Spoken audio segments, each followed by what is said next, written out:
Thank you, everyone, for coming today and joining us. My name is Ilene Richman. I am the, what the heck is my title? I'm the Director of Grant Operations and the Brooklyn office of the Puffin Foundation, which is where you are. We also have an office in New Jersey, where we've been for over 30 years. Are folks in the audience who's familiar with the Puffin Foundation, other than the folks in the show? Just some, okay. So we're a grant-making foundation.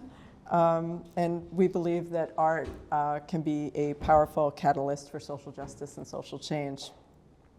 I first want to thank everyone who helped us realize the vision of this monumental show, including, of course, all the participating artists. We are honored to have your work in our space. Thank you. I'm very grateful to our president, Jon Lowenstein, who's sitting there in the back, for being supportive of my idea for the show, which was a bit out of our usual lane. And I owe a deep debt of gratitude to the installation team who moved mountains to get this exhibition up. At the back there is Rachel Daniel. She's a Puffin staff member whose job title is not important because she can and will do anything extremely well. Teresa Chinaki couldn't be here with us today. She came in as a freelancer like 5 minutes ago, and it feels like she just became indispensable immediately. So we're very lucky to have her. And Brooklyn Kascel, who is one of the photographers in the show and a participant in our panel discussion, just blew us away with their expertise, their commitment to making sure that the show was the best that it could possibly be. So thank you all. And of course, I want to thank the curator. Danny Wilcox Frazier also has his work in the show. I first met Danny last summer at Photoville. They had an exhibit up called USA 3.0. And at that point, our space had only been open for a couple of months. And we were still very much thinking about what we wanted for this space. We're still thinking about that. But I knew that the 250th anniversary was coming. It was kind of on my mind, what did I want to do? And when I saw that show, it started giving me ideas. So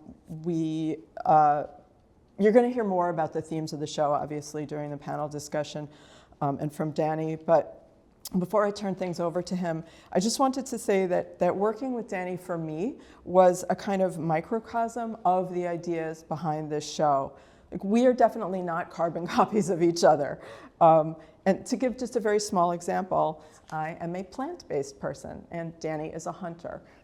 And we talked about that. We do talk about things like that, because in a healthy relationship and in a healthy democracy, we should be able to talk respectfully about areas where we don't agree, so that we can amplify the areas where we do. And that, to me, is the point of this show. And I'm so glad that you're here with us today to launch it and to hear from some of the incredible artists who have made it possible. So I'd like to introduce Danny Wilcox Frazier, who is a documentary photographer and filmmaker. His work focuses on marginalized community, both in and outside of the United States. Danny has photographed people struggling to survive the economic shift that has devastated rural communities throughout the US, including in his home state of Iowa. His work acknowledges isolation and neglect while also celebrating perseverance and strength. With his photographs from Iowa, Danny documented those individuals continuing to live traditional lives in rural communities across the state, people challenged economically but often unwavering in their conviction to stay. The project was awarded the Center for Documentary Studies Honigman First Book Prize and was published in 2007. After completing the book, called Driftless, Danny directed and co-produced with Media Storm an Emmy-nominated documentary, by the same name that confronts issues highlighted by his photographs. Danny's photographs are in public and private collections, including the Museum of Fine Arts, Houston, the Philadelphia Museum of Art, the George Eastman House International Museum of Photography and Film, Duke University's Special Collections Library, the Honigman Foundation, the Smithsonian National Museum of American History. I'd like to turn it over to Danny Wilcox Frazier. Thank you. Thanks, Ilene. Thanks, everyone, for coming. And I really want this to be a casual conversation. A number of us are academics, teach. We've had plenty of time where, it's just, we're supposed to be on our pedestals and talking at people. I don't think anyone here believes in that. I think we all believe in everyone who teaches does it the right way, believes it's a conversation. I really hope that's what this exhibition is all about. Ilene and I talked a lot about it, and I'm going to do my thank yous in a second, but I wanted everyone to feel as overwhelmed in this space with imagery and text and figuring out the relationships as we feel presently in not just our society here in the U.S. but worldwide. I think the present administration's goal is to overwhelm us with just day in, day out, who the heck knows what has been tweeted, what you're waking up to. And, it's finding your way through that. And I do believe it takes work. I do believe we all understand that when we're on social media, those constructed narratives that, yes, are clickbait and make these social media companies billions, trillions, that they don't want us to do work. They just want to numb us and continue us to go through. I am hoping that this, like the work that it took to get it up on the wall, which included everyone I'm going to thank here in a second, working 14, 16-hour days. We've been going and going and going. I want viewers and people engaged to have to do that work as well. So please, this is a conversation. Artists, they all know I want this as a conversation for them. So any question, let's go for it. Let's engage. Everything Ilene said is so I'm not even going to attempt to keep up the beauty of what you said. The experience I've had working with you since December, it's been incredible. Started out a little bumpy. I had Lyme disease. Took me down for about a month, but Ilene is like one of the most compassionate, understanding, driven. We're gonna work. We're gonna have long, deep conversations on a weekly, sometimes multiple times a week basis since December, and I've appreciated everything. I too want to thank Rachel, Teresa, and of course Brooklyn for all the work that all of them have done. And I also definitely want to thank Neil. Neil, it has been an absolute pleasure. And you have an unbelievable staff. Everything that you and your family do for the arts, everything that you stand for at the Puffin Foundation, my deepest respect. Raising voices, helping those who see activism as a way, seeing art as yet another way to impact all the respect in the world. Thank you for this. And we both, did finally figure out that technique Ilene was teaching us. So I think we did all right. We're coachable, right? We are coachable. I mostly, well, not mostly. I want to thank the photographers. So we have Nina. I'm going to introduce Nina. Sheila Pree Bright, Nina Berman, Sheila Pree Bright, Jon Lowenstein, Carlos Javier Ortiz, Brooklyn Kascel here. We also in the exhibition have Jordan Gale, Ron Aviv, Tyrell, Iron Eyes, Aaron Kirkland, Zoom Lee, and help me out. Yeah, I got everyone. So 11 photographers represented here. I want to thank all of them. Thank you for trusting me with your work. The idea I had, we can debate, is it successful or not? I'm fine with that. I want to grow. We all should be pushing to grow and learn from each other's work, our own work, and push ourselves. So that's the mostly though. I want to thank people who, when I teach workshops, I go into a community. Brooklyn has helped, assisted me in these, and other people have been students at them. James Year, a former student, was a student of mine in Mexico, Missouri, at a workshop. I always invite subjects for a panel, public exhibition at the end of a 12-day workshop, and I want to hear from subjects. So that's not going to happen today, but most importantly, I want to thank the subjects of these photographs. They're who matter the most, not me. My opinion, not the photographers who take them, the filmmakers, the subjects. The subjects and their stories, their willingness to open their lives share, because every one of the photographers here works in a way that is very deeply rooted in daily life documentation, which means you move in with people, that you are there with them for the long haul, for all the beautiful moments and all the hard moments. And that is why this group of photographers, mostly the subjects in these photos, are people I have the deepest respect for. Okay, so I always write my own intros. I will readily admit that I was not able to do that. So I'm going to read parts of people's bios. I apologize. I don't like doing that. I like to write my own personal, but we're going to go with what the time that we had. We have everything on the wall. So Nina Berman is a documentary photographer, filmmaker, journalist, and educator. Nina's work explores American politics, militarism, environmental issues, and post-violence trauma. She is the author of Purple Hearts, Back from Iraq, Portraits and Interviews with Wounded American Veterans, Homeland, an examination of post-September 11th militarization, and an autobiography of Miss Wish, a story told with a survivor of sexual violence, which was shortlisted for both the Aperture and Arles Book Prizes. Nina has received grants and fellowships from the Guggenheim Foundation, the New York Foundation for the Arts, the World Press Photo Foundation, the Open Society Foundation, the Center for Documentary Studies at Duke, and the Aftermath Project, and the Puffin Foundation.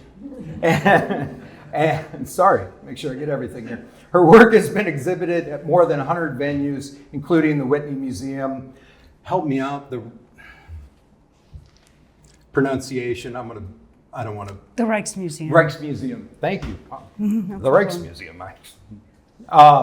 Museum of Fine Arts, Houston. She is professor at Columbia University Graduate School of Journalism. Next, I want to introduce Sheila Pree Bright. Sheila is an international lens-based artist and the mind behind the celebrated book, hashtag 1960 Now. My apologies, Sheila.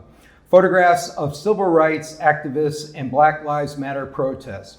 Bright's expansive bodies of work weave deep insights into contemporary culture. Her iconic series include Plastic Bodies, Suburbia, hashtag 1960 Now, Invisible Empire, Young Americans, and an evocative portrayal of the 90s hip hop scene. Sheila's work is included in the book and exhibition Posing Beauty in African American Culture, the 2014 documentary Through the Lens, Darkly, Black Photographers and the Emergence of People, and she appeared in the 2016 film Election Day, Lens Across America. We both appeared in that. That was well, it was the day it was, right? So it's great to have Sheila here and via Zoom, so I think everyone can see Sheila there.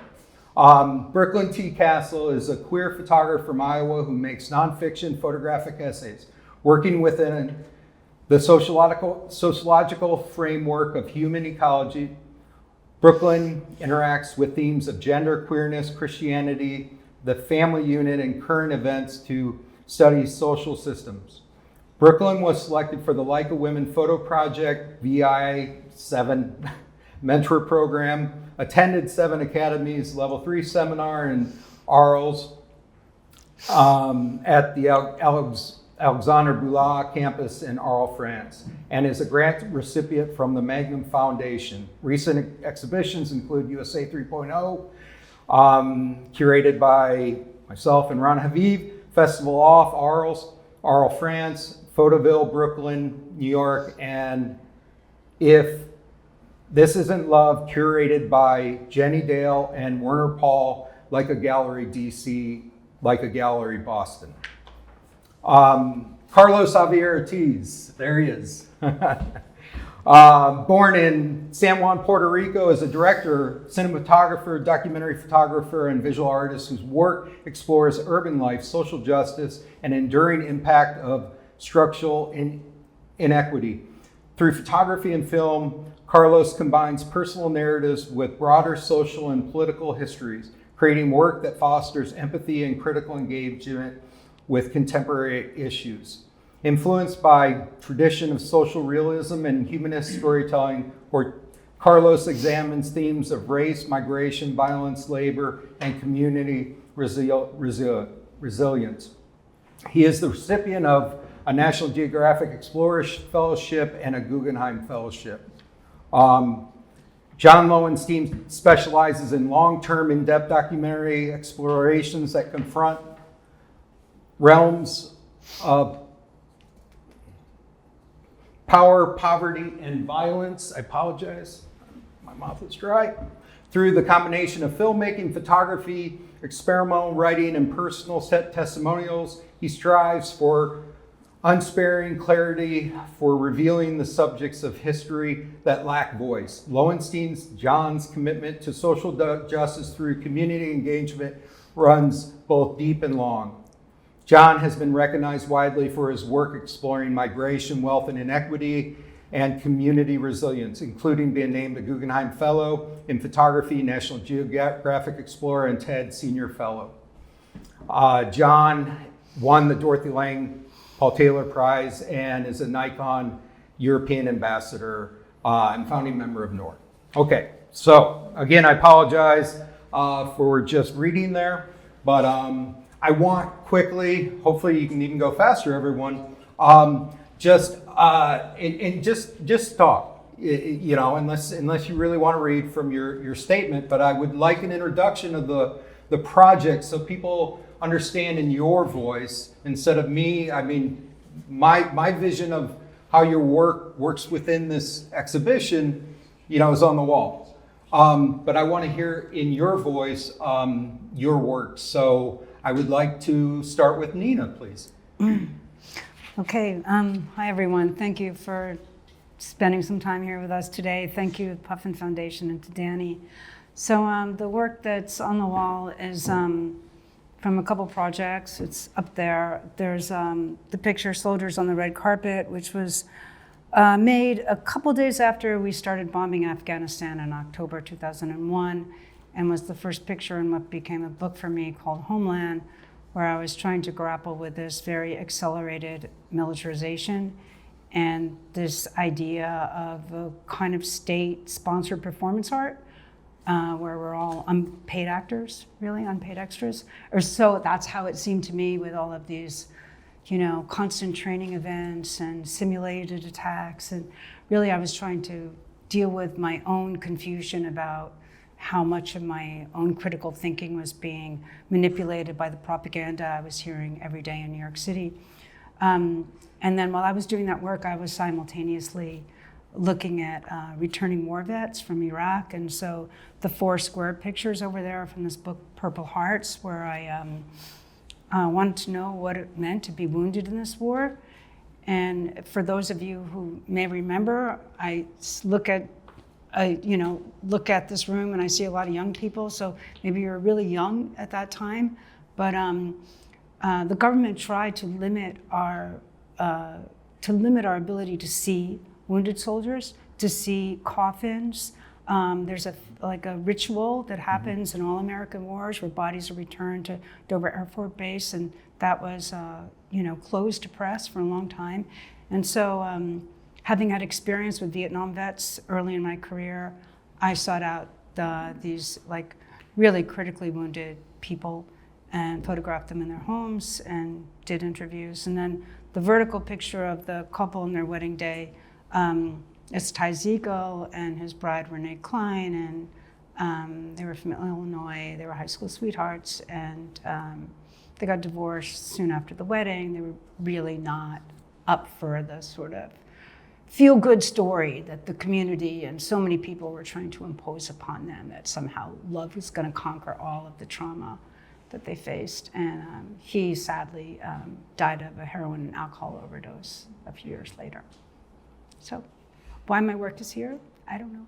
No, I think it's because I tried through my work, especially with the veterans, to dispel some of the mythologies that are, constantly being fed to us, that all veterans think one way and all veterans are for the war.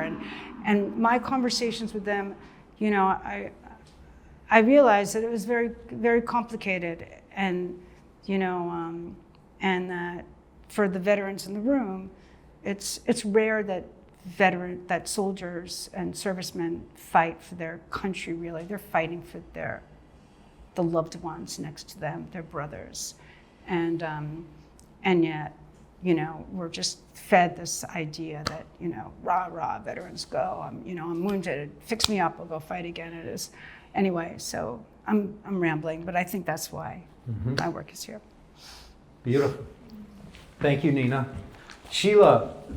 Danny chose several of my bodies of work, and I want to talk about the hip hop because that was the beginning of my career as a young person. I came from diversity because my father was in the service, and I wasn't used to being around Black communities. And when I graduated from college, I went into the neighborhood because I think back then it was unconsciously, I wanted to understand the Black male because I was around gangster rap, all of that. And I went in and did a lot of talking to them because one of the images that Danny you chose was it was a rap group, Unknown, and the two guns that you were seeing, when they came out with the guns, I asked them, were they real? And they basically said, where do you come from? You're like a white girl in a Black body. And so that's why they engaged me. But I really wanted to understand why. I'm always asking the question, why? Why are you dealing with the criminal side of it? And I found out a lot of it was that they're trying to tell a story about our communities and the government. And I got a lot out of that. And I don't want to talk too much more about that. But from there, that's when I went to school to get my MFA, which my father made me say, you got to go. And that opened up a big fan for me, okay, to think differently about the work. So I go through a lot of different series because I'm talking about American identity, even though that you see as Blackness, I'm really talking about the universal commonality amongst all of us because it's about us. I went in, he took images, suburbia? Instead of pointing my camera into the neighborhoods of our culture that everybody's used to with projected images in the media, I wanted to turn to suburbia because in Atlanta, I never lived in the South. My parents are from the South, and I wanted to show something else about Black culture. And that's when I became on the map with that work called Suburbia. I basically didn't show the people, but you will see hidden images of them or their environments with that. And from there, I got into 1960 Now because of the males that were being killed, Trayvon Martin. And I didn't realize that I was going to do all of that. And I wanted to know myself. So I went to the ground. And in between that, I was talking to the elders that were in the movement in the 60s. And I met Mr. Lonnie King, and he opened up a big fan for me. And I tried to merge intergenerational, the young, the elders together, because there's portraits in that book too. But I learned a lot that the bottom line is that I'm exploring American identity through race, memory, all of it. And lastly, Invisible Empire, coming off of photographing the Black Lives Matter, I was so exhausted. I did that for 7 years. I started in Atlanta to St. Louis I was everywhere. And I learned a lot being on the ground with the culture and they hated the media, okay? They hated. And that was really a pure sign for us of the beginning of what's happening right now in our new administration. And lastly, it was 7 years. I got a call from the Washington Post and said, I didn't know the photo editor. He says, I want you to do a body of work, commission me. And I said, what do you want me to do? He said, race. I said, I'm tired. And I said, I'm not photographing people. I live right by the mountain. I don't know if anybody know anything about Stone Mountain, but that's when the KK came the second time, and I think in the 1920s, where they re-resurrected, where they burned a cross and all of that, And so I said, I'm going to talk about the land there. I want to talk about that mountain. And I go through documentary, portraiture, through conceptualness, and I wanted to photograph the land and not show the people. But I made it very beautiful, dark and dreamy because I wanted to engage people and then talk to them. And I call that body of work Invisible Empire. And it was taken by the scholar here and back in the 1920s, W.E.B. Du Bois, where he talked about Georgia is so beautiful. I'm paraphrasing, but there's something strange about Georgia. And so that's my life coming from not living in the South because the South is so complex. And that's what I'm exploring. And I continue to explore it. And my new body at work is where we gather. And believe it or not, I'm photographing sports because that's one place that we can all gather right now. And I see that, in soccer, the soccer is going on like 90 minutes. But then once we leave, what can we learn anything from each other? So I'm exploring that not as a spectacle or entertainment. It's about us. And that's what I'm looking at now. Beautiful. Thank you, Sheila. Brooklyn. I am going to read part of my statement from my phone. It is a little long, so bear with me. So I'm from Iowa, as Danny is as well. And most of my work is about queer and trans people who come from Iowa.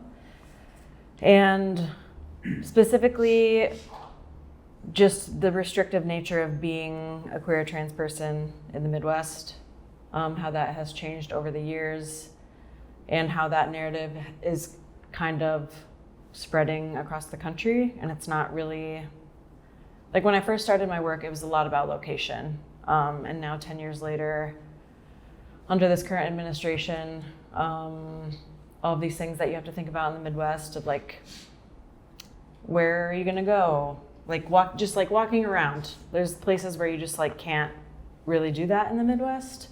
Being percepted as queer or trans, and now these things that impact us in the Midwest are also impacting trans people on the East Coast. So that's kind of where my work has gone now, is kind of seeing how this restrictiveness is now spreading everywhere, and it's not location-based as it was when I started this work.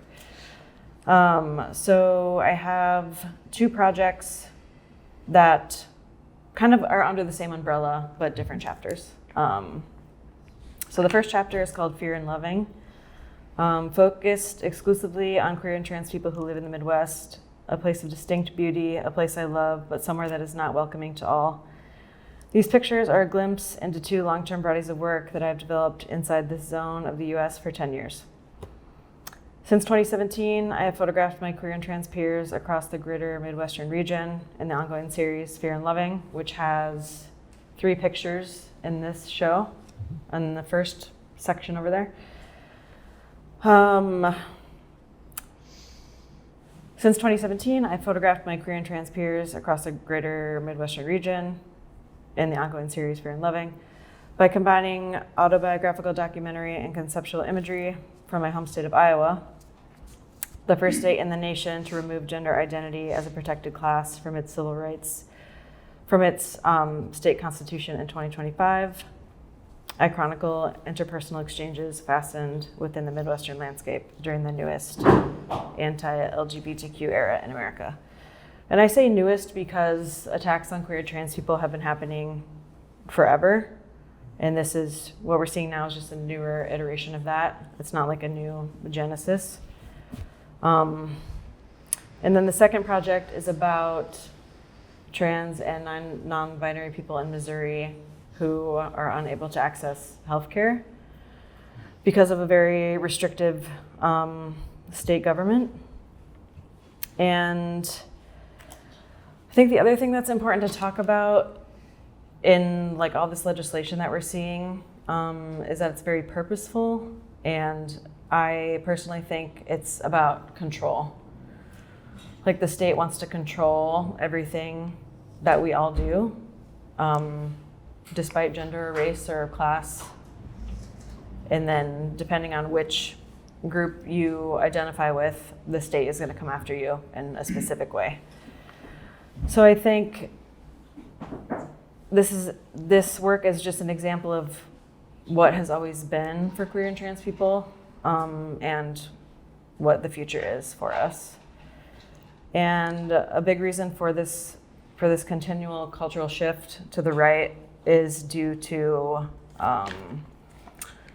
right-wing organizations like the Heritage Foundation, which is the architect of Project 2025, which influence conservative governance, traditional values, nuclear family, gender binary, etc.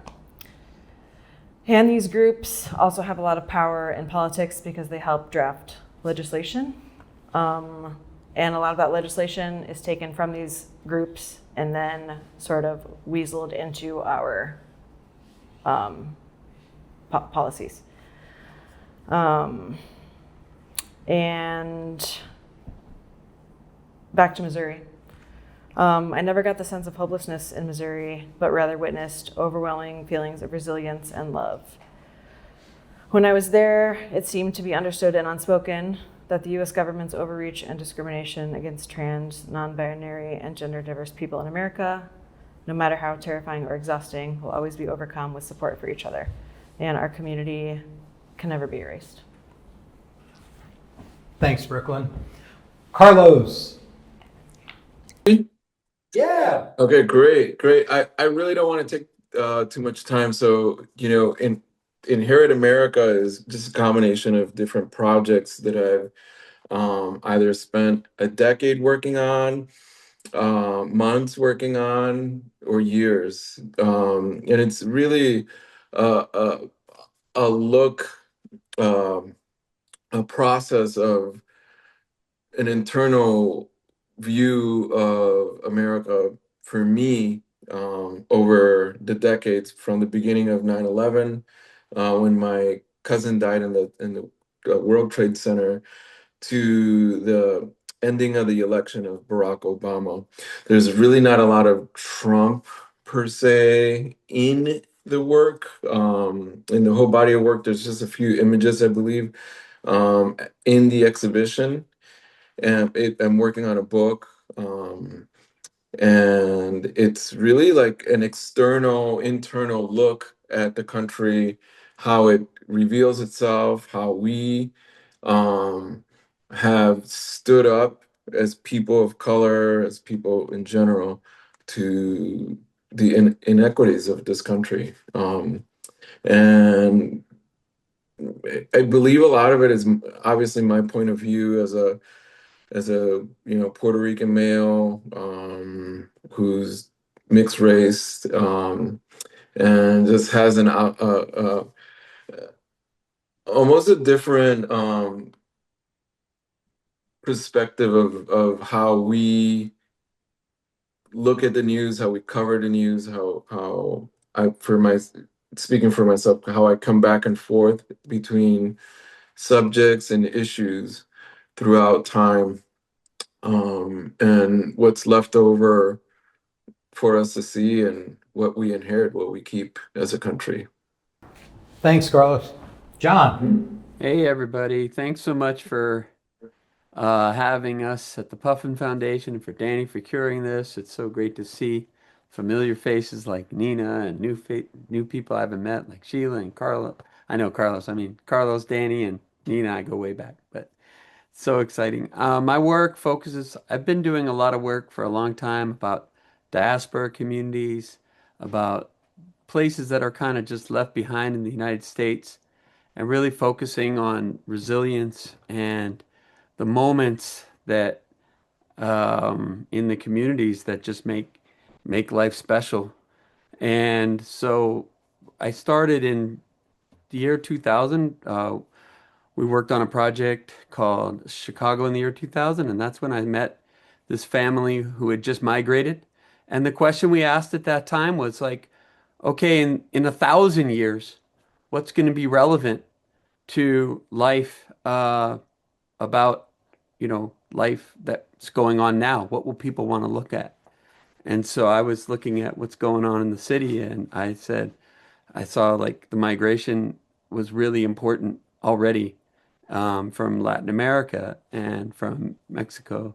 And so I started hanging out with these day laborers and families, and I've continued the relationship with the families ever since that time with this family. This woman, Lupe Guzman, brought me into her world.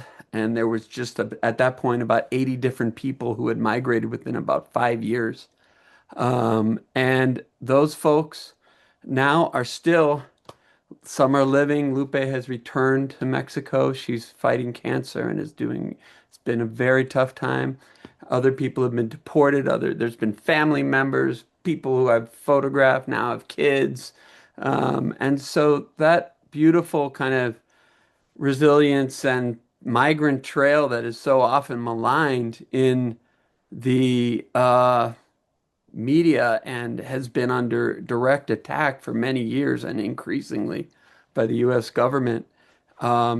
Just these folks just keep going and making lives in the face of incredibly challenging odds on many different levels. And that's what I'm interested in. Like, how do we do that? And the same with the work on the South Side. Started out kind of photographing and, living in there and working at the schools. And just kept on following these people and just living there and moving. And since I've moved back and forth, I live in Canada. And my newest project called If You Lived Here, You'd Be Home by Now, because I've sort of become an immigrant myself, which I never expected.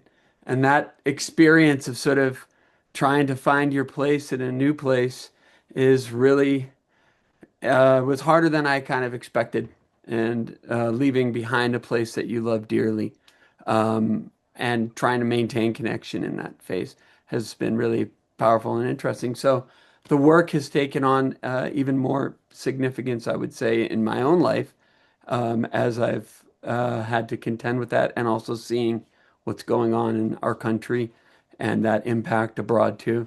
So that's kind of what I do and what I care about. Thanks, Jon. And here's where I'm saying we can have a conversation. I have some stuff to spark the the talk between us, but please let's make it a conversation between all of us. But I do want to highlight something that you can read Carlos's statement on Inherit America. Carlos wrote this which is so much about how I already spoke about the approach every photographer within this exhibition takes. But Carlos's language is Inherit America speaks. Carlos speaks of his work as being rooted in trust, patience, and sustained engagement. Most of the work in Gray Zones is rooted in the painstakingly slow way of ground truth, of this painstakingly slow way of ground truthing. What does that bring to your work? Who wants to go on that? For anyone, I would love to hear from you. It's your words. Thank you. I'll just quickly say that learning from you and Jon, because you guys were a big influence on me when I started, and obviously all the other influences that you bring as a child, as a human when you become a photographer, and then obviously a filmmaker and so on and so forth, and a teacher, because their careers develop in different ways throughout our lives. I think patience and observation has been really important to being grounded in that way, and coming back, as Jon said, and as you've said many times, Danny, coming back to see the the seeds that you planted grow is really important. And what I mean by that is the seeds that we plant is really trust, right? You can get trust from thinking and talking to people and really engaging with them and coming back to their lives over time.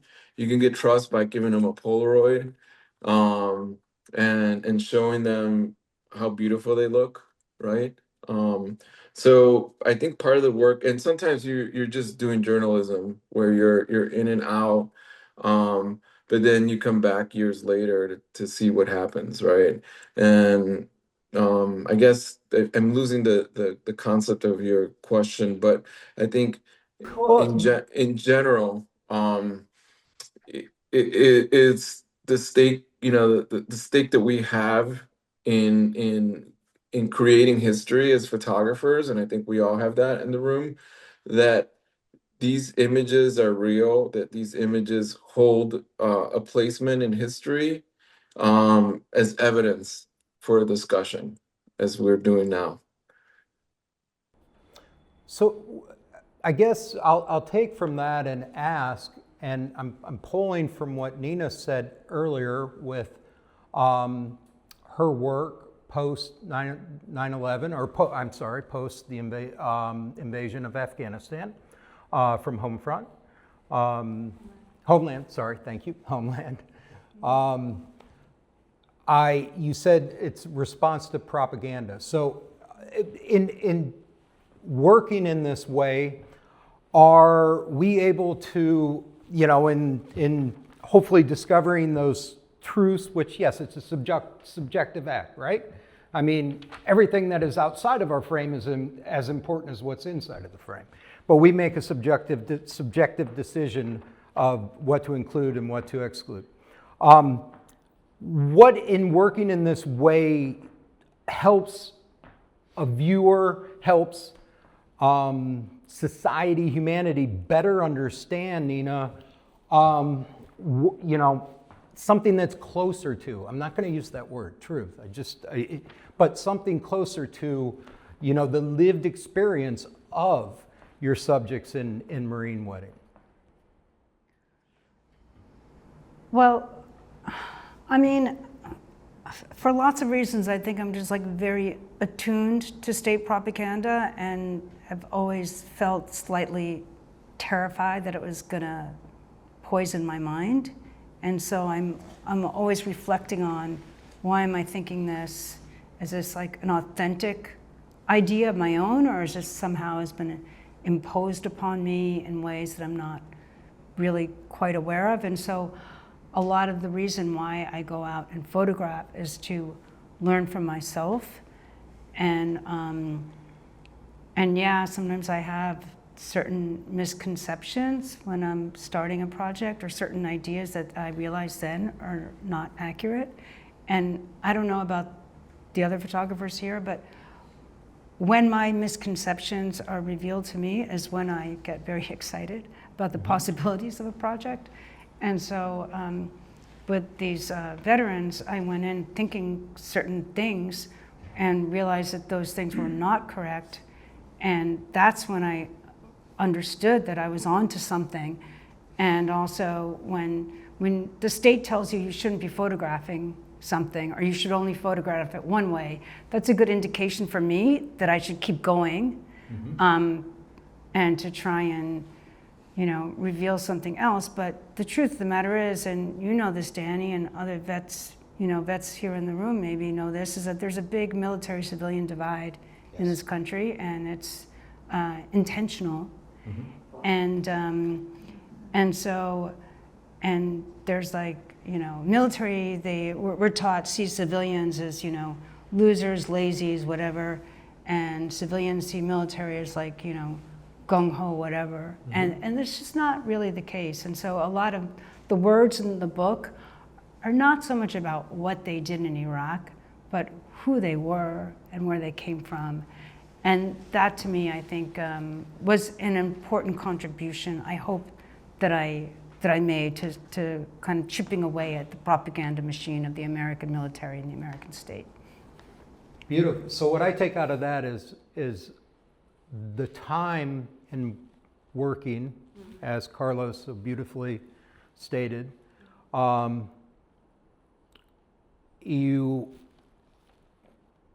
what we, the photographers, and hopefully we pass on to our subjects, what we get out of that is we get to learn. I mean, we have a lifetime of learning, right? Yeah, that's the thrill, right? Yeah. Yeah. But what's the difference when you think of something like Apocalypse Now, which is a movie that was made as an anti-war protest? Fast forward, we see other movies where it's then being shown as a pump you up before you go off to war, where, you know, something in a more narrative. I guess I'm getting back to, you know, in a time of very manufactured narratives or people controlling their own narratives on social media, why is it important to, no one's funding that, no one. There are not many publications still willing to fund any of the work that anyone in this exhibition has done. Is anyone going to disagree with me? Is any? Yeah, but they never really funded it, to be quite honest. They funded it a little bit, but like, you know, I got some money for the Purple Hearts Project, but none of the majors wanted to publish it. They saw it as too subversive. They were afraid to even look to publish it. There was such an intense, you know, pressure not to publish anything that was anti-war. I mean, the media companies were so completely aligned with the American war effort, which has, you know, been the case historically and the case now we see with Iran, right? And certainly with Palestine. And so, you know, I get that there's much less money than there was in the past, but I also want to express my opinion that, like, they were never on the side of a kind of counter narrative. Okay. In my view, Yeah. like we would slink in surreptitiously to try and put these counter narratives. But I mean, to think of the major media publications as having any interest in subverting the status quo, I think is a big mistake. And Sheila, you were touching on that in regard to your subjects' mistrust of legacy media, for, you know, just stating it plainly, has post, you know, the murder of George Floyd, the expanse of the Black Lives Matter movement, because of course it had already started before the murder of George Floyd in Minneapolis. You know, has there been, in regard to, you know, mainstream media accepting work from people working within the community in the way you work, have you seen any change there? Have you seen a more openness, or is it the same? And most importantly, how do your subjects then see how your work is being used? Actually, it's worse. You know, think about the new administration and what they're doing. And for me, my culture is like when we're born, we come out with a protest, not realizing that we're protesting because political bodies and we are being constantly projected on, okay? And now it's at a point where when it comes to our culture, you hear a lot about why isn't Black people out marching? Why are we not doing this? Okay, because I think with this new administration, everybody now has awoke to a certain extent. Not everybody, okay? You people out in the streets now, but you would never think that they would be out in the streets because they don't like what's going on. And how can we counteract that? And so it's gotten worse for us, but we are resilient people, okay? Very, very resilient. And it's to a point where we're tired. And so it hasn't gotten any better, but we will survive. And I think that's why I'm looking at sports culture. You know, why is it that we can come into a stadium, soccer, for 90 minutes and be together, and we have our own ideologies or whatever, but when we leave, it's the same thing. So I find that people are wanting connection. They wanting belonging, you know, and they're trying to find it through there. But can we learn from that? And that's what I'm posing from this, you know, even because sports is a big thing. They are looking at fan culture to a point where how can we make more money off of these fans? They're looking at digital fan culture. They're looking at what is it? The diehards, the casual, and now the young people, and how can we market to them? It's all about the dollar here. It's always been like that. So to your answer, no, it hasn't gotten any better. It's gotten worse. Thank you. Thanks, Sheila. I appreciate that. I think we have some questions. Yeah, we definitely do. John, Neil after. Please, John. And if you can project, go ahead and stand up and project so John, yeah, Sheila, John, and Carlos can hear. Yeah, Jon. And then Jon Lowenstein, David Mayer. I love you guys. Thank you so much. Carlos, thank you. You're the best. We love you. So much. Still see a little picture though. See you, Los. Showing up. I had something for Brooklyn. I'm actually from Missouri. Oh, cool. I mean, Yeah. maybe not cool, but No, I escaped. No offense there, Danny. I'm from Iowa. I know, it's a little, it used to be different. Yeah, true. So, I mean, it's interesting to me that, I mean, we're talking about the United States, right? 250 years, and there's so much Yes. talk about, unity, but then there's this quite obvious for so many of these projects here about the exclusion of people for all kinds of reasons, unless people are going to conform to, people aren't allowed to make their own sort of self-definition. And I'm interested in yours because you're photographing. I'm wondering how you decided, as a photographer, there's so many things you could photograph, and in this, you're really photographing your own experience in a way within your own community. And I mean, how you, because we all have to be intentional about that. And what was it that made you realize, I'm going to do this? good question. I think photographically, I started making pictures as a way to like connect to other people. Because I was in a point in my life where that was like really hard for me. In general, or within the queer community? No, just like in general. And then started photographing and realized that was really helpful for me to like make connections with other people and maintain connections. I think pictures have allowed me to stay close with a lot of people in my life that are very important to me. And I think without the pictures, that might have turned out differently. And I think because I lived in Iowa for so long, I lived there until I was like 24. That's the reason that most of my pictures are from there, just because that's where I was living at the time. What town? I'm from Marion, Iowa. Oh, Yeah. you're not from one of the bigger like cities? It's next to Cedar Rapids, which is like a bigger town. And my best friend is here in the audience, who's also from Marion, Iowa, Oh, wow. and who is a huge part of my photographic life and personal life.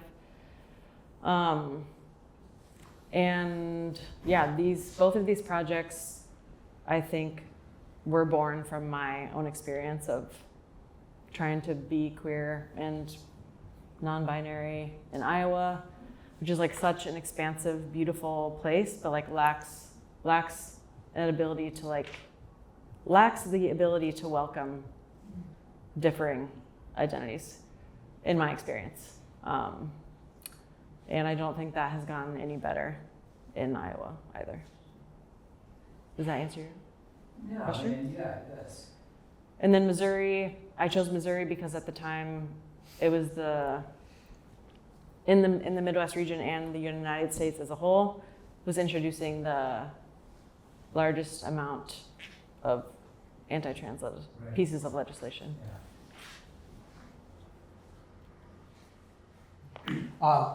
Neil, thank you, Jon. Yeah, hi. Am I supposed to look at this or just talk? Close your face. All right. First of all, Sheila, I just have to say, being in New York, and you're talking about sports, and you're talking about community, and you're talking about 90 minutes, the joy and the feelings of community, I think that New Yorkers have been feeling over the past week and the week before. It's just extraordinary. And the visual imagery that we've seen on our screens of a city of diverse, of ages, of races, praising or, arms around each other's shoulders and hooting and hollering. It's just extraordinary and a really uniting feature. But my question is a bit more serious one, and Jon, it might be more to you. The image you've taken of a farmer with a submachine gun in his arms. I want to pose this question. It's kind of to everyone, but that makes me think. Over the last 10 years or so, has it become more scary as photojournalists to go out? What is your sense over time? You're all going into potentially difficult, many of you, situations. In terms of the pulse, can you feel a difference? I know you develop relationships over time, and that might make it easier, but what is it like? And has it changed with all of the, we'll say, polarization, or there's an encouragement, I think, of separation and violence in the country, of people to hate one another? What's changed for you as photographers, if anything? Is that for me? Well, I can say a few things about that. Definitely covering on documented communities and the families who are undocumented. It's definitely changed. I mean, it's like it was much, the relationship hasn't really changed, but people are more kind of aware of what's going on. And I'm also more aware of like the vulnerability. I've always been aware of the vulnerability in a very concrete way, but now the vulnerability is like in every moment, and it's made me in some ways less like, I don't, you don't want to put people in jeopardy while you're photographing them. And so that was like when I did the story for Nat Geo recently, where I returned to the Guzman family and the Cruz family. That was always really present in my feeling about it, because it was kind of in that space from 2019 to 2022, 23 when I was shooting. And like we had the Trump era, and then it kind of changed, but there were protests like right in their town, like Trump protests, which were really anti-immigrant too. And so you had like both sides kind of going at it in this small town in Illinois in 2020. And, seeing that, and then in the intervening years, a number, like in this past year, Lupe decided to go home. They had her great niece, like had this illness and died. And so I was there during that period. And then 3 members have been deported, and are now having to start again at home in this way that's very difficult. And so, and I think Lupe getting cancer and not being able to go home to see her mom was also one of those things, that separation of 25 years, 28 years of time where she couldn't see her mother, made her want to go home. And also like, no, I don't think if she was gonna not live, and she didn't want to die in the United States. So yeah, knowing that is definitely difficult. And then I don't think we've really taken on the pink elephant in the room, which is like AI and its impact on truth, and the reality that like when I go on the social media, that's no longer like, oh, so simply even discern what is what. Like I feel like I go on any channel, any social channel, And I just don't know who, unless you know who the person is that's putting that content up, I have no idea if it's real, not real. And that makes what people do today and creating community around storytelling even more important than ever before. And so that we can have not just some kind of technical verification of the image, but Right. like, where are these stories coming from? And the people who return again and again with trust, I think matters.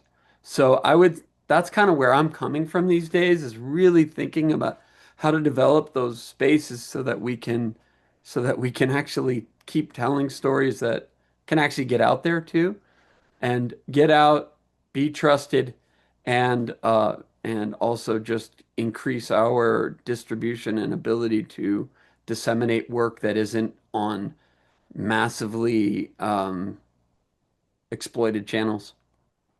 Yeah. What do we as photographers do? What more? This is a small piece. I'm talking mass art. What can we do? And I open that to anyone, or anyone in the audience who wants to answer. I promise I'll come back to the question. Are you talking about what we collectively can do together? Yes, Sheila. Yes. New project or anything like that? Or that's what you're saying? Yeah. Well, me and Danny tried to do one. You remember that, Danny? Yeah. And we couldn't get funded for Couldn't it. get funding. Yeah, yeah. I think it's good for us all to come together and bring those connections of the communities that everybody is dealing with. I mean, that I did a second project too, because I'm a Leica ambassador. And I was inspired by the World Cup.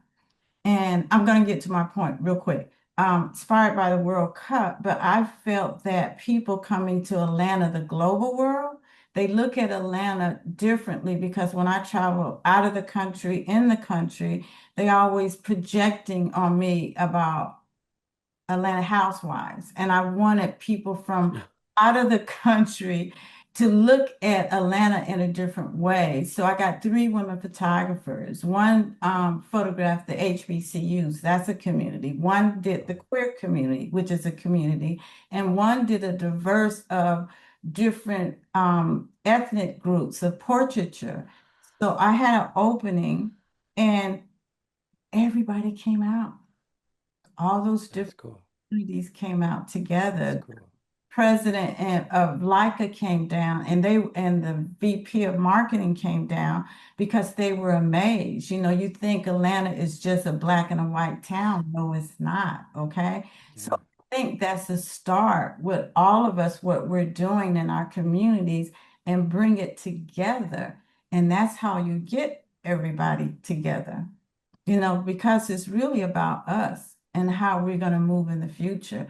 That's why I'm studying the psychology of sports, especially soccer, because it's very global around the world. Okay. And you see that on your IG now. Look at all the different cultures. You know, the administration is trying to stop everything, but it's really interesting to see all these cultures coming out. And in Atlanta, they're coming out. Okay. As far as the Africans, the Saudis, have no shame in their game.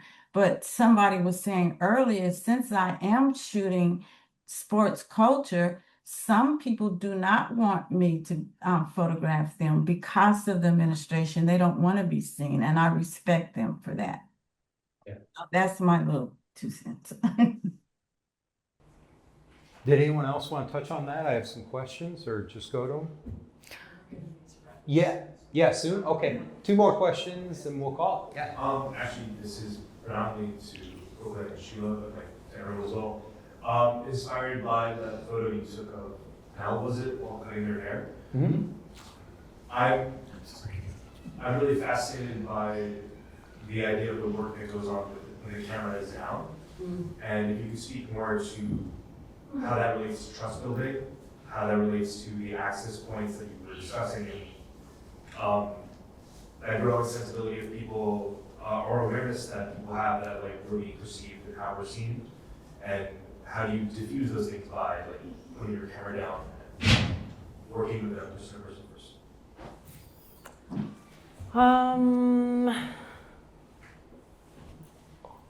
I think for these projects specifically, because the origin is from my own life, I think a part of the way that I bring myself into the project gives people room to decide if they want to do that as well. And it's not just the people that I'm photographing being in the project, like I'm also in the project. And sometimes I'll meet people and I won't photograph them for like 2 years. Like it kind of just depends on the connection. And some of my friends I've never photographed. Some of my friends I've photographed for like 8 years. I think it just depends on, it just depends on the relationship with the person. And I think I often ask people like, hey, I'm working on this long-term project. Do you want to be part of it? And if they say yes, then that kind of opens up the relationship in a different way that includes photography, but it isn't just about me making pictures of them. That is just like kind of a bonus of the relationship. And I think that allows me to have like really close emotional relationships with the people that I photograph.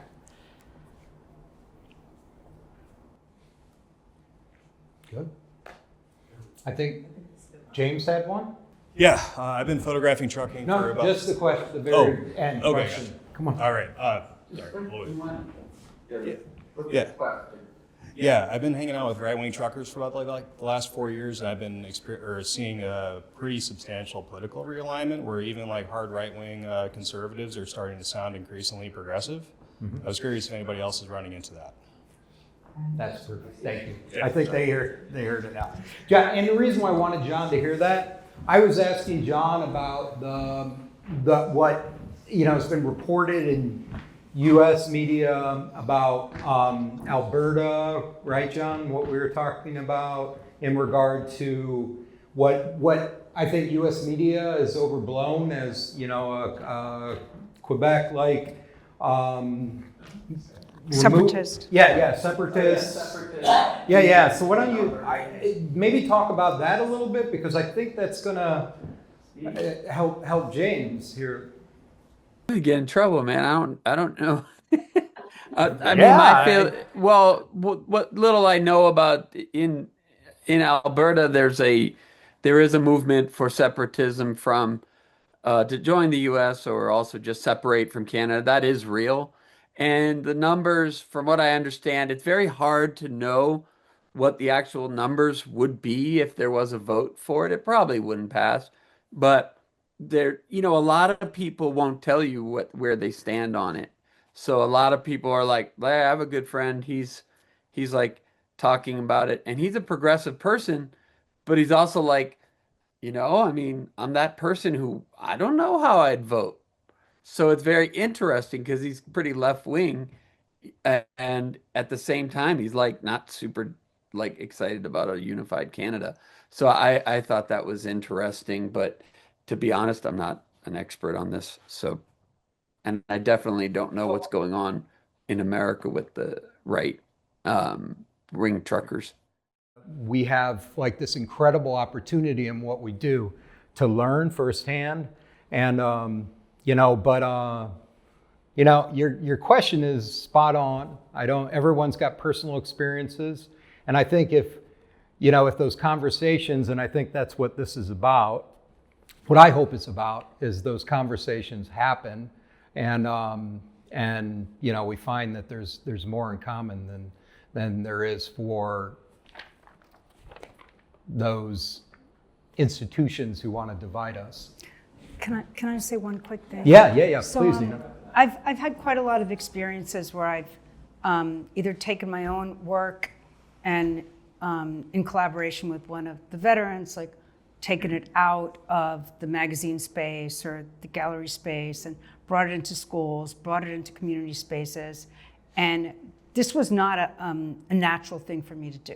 Like I was fearful of talking in public, And I didn't see that as my role as a photographer to do that. My role was to take pictures and then step aside. But actually, it was the only way I realized that I could get my work out in a way that was uncompromised. And so for other people, for other photographers in the room, if you haven't done that, I really encourage you to learn how to do it. And that especially in this age, like Jon was saying, we can't tell what's real on social media at all. And these platforms are so toxic. Like they do not have our best interests in heart. And so that's why spaces like these, physical, real world spaces, are so important. Spaces that are not necessarily like connected to art, to like, or like the higher art community, which can be so elitist and so unwelcoming. And that, I mean, one of the first spaces I showed my veterans work was in a church basement, right? And so like any space has enormous potential to have really good conversations. And when I look back at my career, the most important moments for me was when I was in those spaces with my work. And so, you know, now at a time when we have this, you know, these elites who literally want to destroy our capacity to be creative and sensitive humans, like, I really believe that these spaces here is what's going to help us survive. And so I just want to offer that up, because it wasn't easy for me to do this in my career. Like I really had to, you know, force myself. And then once I realized, wow, this is like the biggest high that I can ever get from my work. And so, and it doesn't matter if it's a little space, like a high school, you know, community college. These are actually like the best spaces. Can I ask this, do you feel it's where you've had the greatest impact too? Definitely, definitely. I went with one of the soldiers. We did this like tour around the country. We went in basically to provide a narrative different than the military recruiters. You know, we never told people not to join up, but there was Robert without his arm, you know, and me with my pictures. And we just told them, like, this is the reality. And we had people in the room, you know, 10th graders being recruited at that moment. Like we went to a high school and there were recruiters in another room, you know? Mm-hmm. And we definitely made an impact. And it helped him too, you know, to feel a purpose in his life after coming back from war. So I really feel like that's the power of photography, you know? And it's great if you have a lot of social media followers and you can get, you know, reactions, but ultimately that's like just like a quick kind of hit. It's not going to create long-term, you know, understanding. So I really want to thank you for hosting this, because it's not easy. You know, there are very few spaces committed to documentary photography. It's like considered, you know, like the sort of lowest level of photography in some ways right now. And so I really do appreciate it, and you as well, for like bringing this together. I think that was so beautifully stated, Nina. Thank you. Thank you, Sheila. Thank you, Jon. Thank you, Brooklyn. Thank you, you all.